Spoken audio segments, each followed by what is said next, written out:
Баршаңызға сәлем, менің каналыма қош келдіңіз. Бүгін біз сіздермен осындай пончик тәрізді оладьи жасайтын боламыз. Видеоны соңына дейін көрмес бұрын менің каналыма тіркеліп, лайк басып, комментарий жазып, қоңыраушаны басып қойыңыз. Ең алдымен құрғақ заттарымызды, яғни ұнға сода және тұз қосып, жақсылап араластырып аламыз. Одан кейін жұмыртқаның үстіне шекер және ванилин қосып, ванильді шекеріңіз болса, оны да қосуға болады. Жақсылап венчиктің көмегімен араластырып, соңынан айран қосамыз. Оның үстінен құрғақ заттарымызды қосып, бір келкі қамыр болғанша араластырамыз.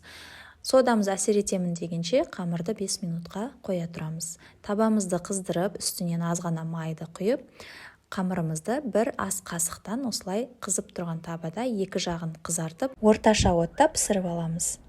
Осымен біздің өте дәмді әрі жұп-жұмсақ оладьиларымыз дайын.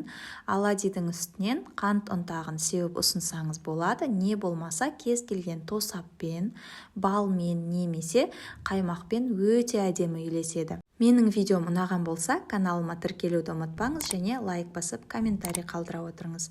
Жасап көріңіздер және мені белгілеуді ұмытпаңыз.